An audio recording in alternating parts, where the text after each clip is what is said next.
Morning. Morning.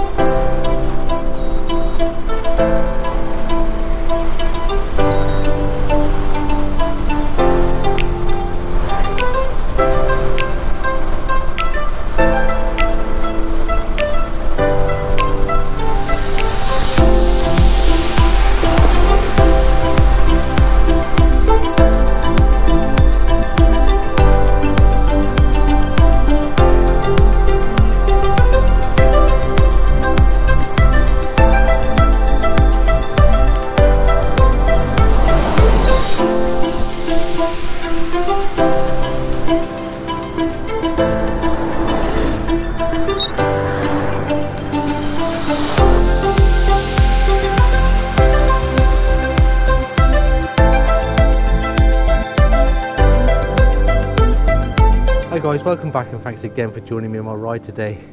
Today I'm off to a reservoir. It's about a 35-mile loop today with about 3,000 feet of climbing.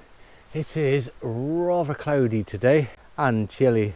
As most of you know, I ride throughout the year, so I ride right through winter, and that's what today's subject's all about. It's about what I wear for my winter riding and how I prepare my bike. Right, let's carry on with the ride and we'll carry on with the discussion. And as usual guys, let's go and see if we see anything interesting on today's ride. So what do I wear throughout my winter months of cycling? Obviously I wear a helmet, I wear that year round. I wear a skull cap like I've got on today. I've got a Castelli one on today. Beautiful, that obviously stops your brain freeze and obviously keeps your ears warm as well. I've obviously then got a neck buff or a snood. Or a neck warmer, whatever you call it. It's got a number of different names, but they're essential obviously for keeping your neck nice and toasty, and obviously you can pull it up over your chin and your mouth if it's really too cold. Glasses obviously keep the cold wind out of your eyes, stop your eyes from streaming. So that's a head and neck.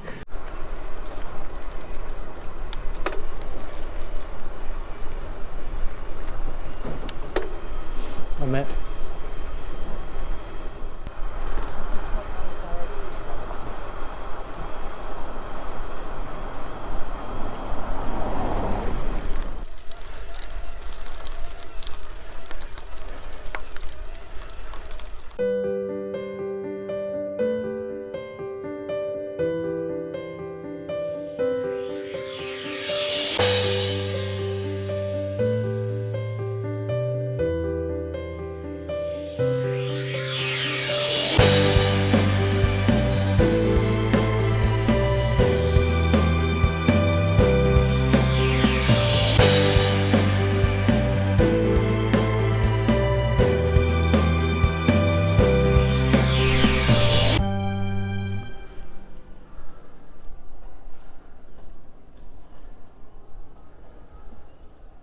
I always wear a Gore-Tex wind stopper vest. I'll pretty much wear that year round, to be fair, except on those really hot days. It just keeps the cold wind off your chest, which is really nice, and it's got a mesh back, so it's plenty breathable. And on top of that, I'll wear a merino wool base layer, long sleeve. That's just so warm. So I've got my vest, my base layer, and then I'll wear this top here, a top like this here. This is obviously a wind stopper top as well. It's got a fleece lining, absolutely lovely and warm. I've obviously then got the waistcoat, which I absolutely love, and I highly recommend everybody getting a waistcoat this time of year. They really do work. It just helps keep the upper body, the core of the body, just nice and toasty. So it's always best to wear something luminous or bright, just to give drivers a chance to see you. Got to watch where I'm walking, guys, because it's lots of little trip hazards here. And a couple 100 feet drop down there, which I don't want to get too far, not in my cycling shoes on, because I'll go slipping right down that bank. Scary. I should stop walking around really. We're down to the bib tights. These are from Gore as well, and they got wind stopper protection on the thighs and on the belly. They're really nice. Highly recommend a nice good make bib tight really. Then moving down to I think one of the most important areas is your feet, because there's nothing like cold feet.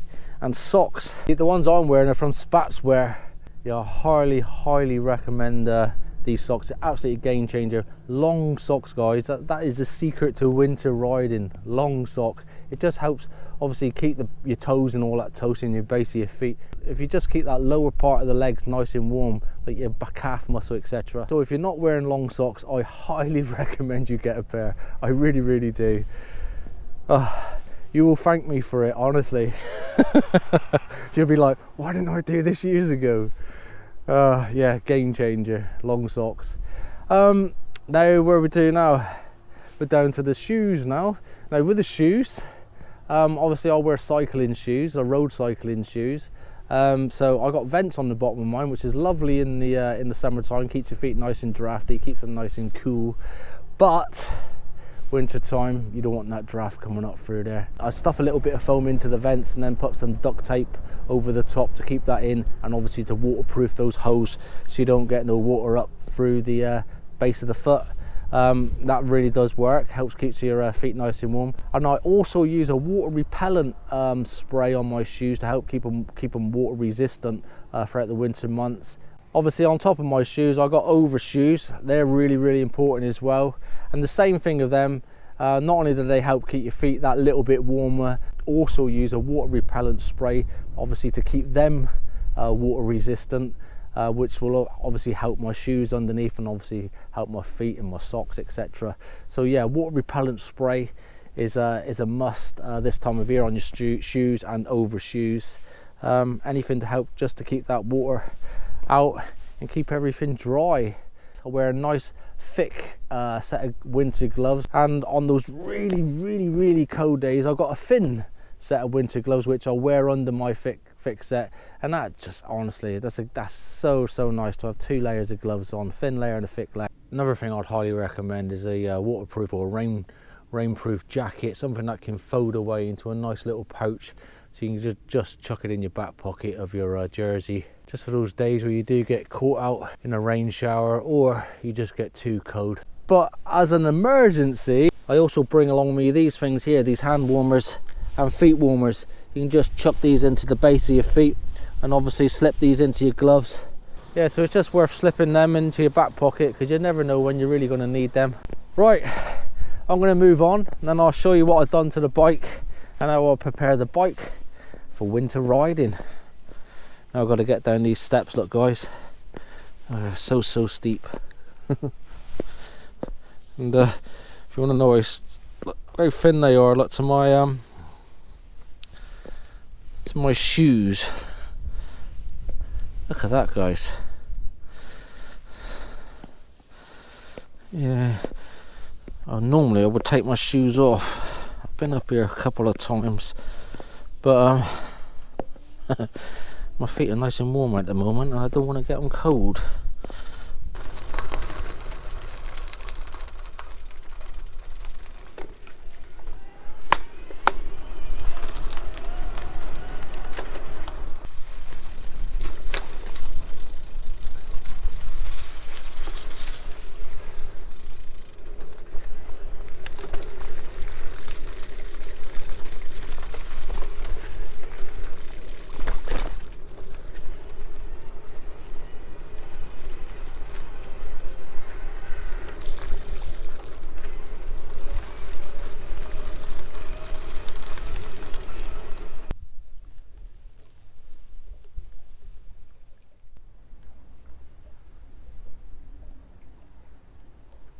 Isn't it beautiful here? Nice and peaceful.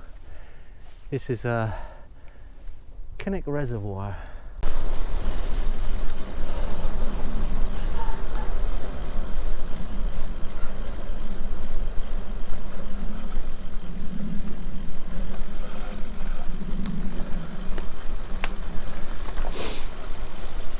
Right, now I can show you what I've done to the bike. Well, as you know, recently I've just put some new TPU Ride Now tubes into the bike, but I also changed the tyres as well. I did put the Specialized Roubaix tyres on at the same time as those fit in the inner shoes. Between them both, yes, I'm noticing the bike is a lot faster. I They're really nimble as well, so I'm very pleased with that. Yeah, looking really nice down there, pretty in pink.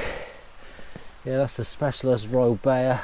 So they're 30 to 32 mil wide tyres. So yeah, really happy with them. Yeah, so I highly recommend having wider tyres for the bike. Obviously Mudguards as well.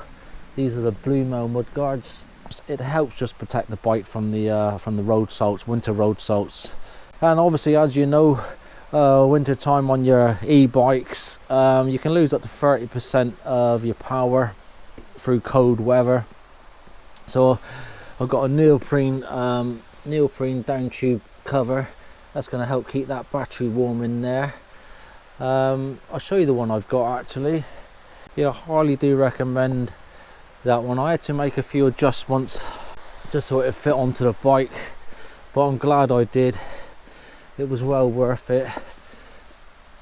So that's going to keep that battery nice and toasty throughout my winter riding. Obviously then we got the battery extender. That one's in a nice neoprene cover as well, the same one. Yes, I did buy two.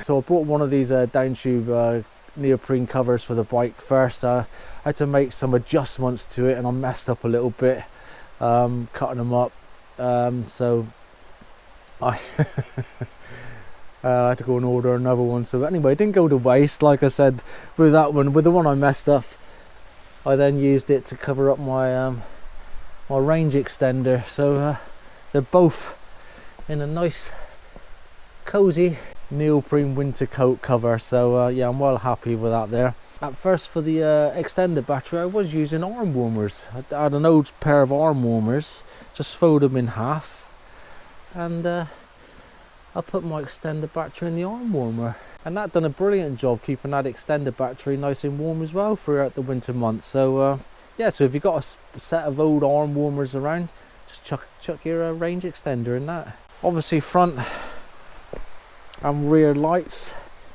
is always essential for this time of year. Yeah, I ride year round with lights on anyway, but winter time, yeah, it's a must, I think. And like me, just bring a spare one if you can. It's always better to have an extra light. Obviously I've got a light on the Garmin there that'll come on when a vehicle comes in, but this one's flashing all the time. Obviously you need your little saddlebags to carry all your spares, spare tubes, multi-tool, etc. Year round you should be carrying that, but winter time especially. That's my winter bike setup. Alright, I'm going to make a move because I'm actually freezing stood here, and we'll carry on with the chat on the way.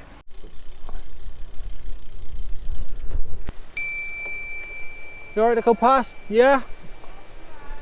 Thank you. Thank you. The neoprene battery cover is helping. I had to do some trimming on it just so it fitted my frame bike. You know, if you've got a larger frame you probably wouldn't need to do it, but because I got a small frame bike, I just had to trim a little bit off, which was fine,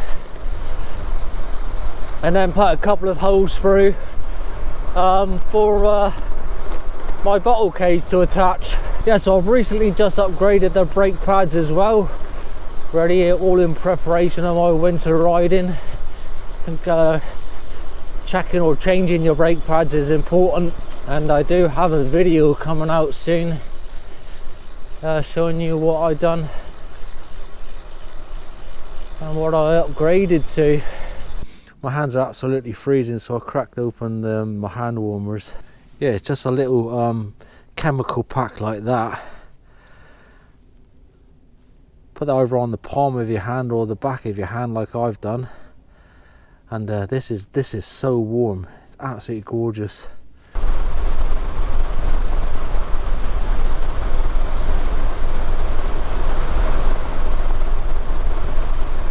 Right guys, if I've helped you in any way, give you a little tip or two, give us a like in return. I would really appreciate that, and if you haven't subscribed to the channel, please do. Anyway, until next time guys, you know what you got to do. You got to make sure you get out there and ride. Be safe everyone, and I'll see you on the next one. Bye for now. Bye bye. Bye.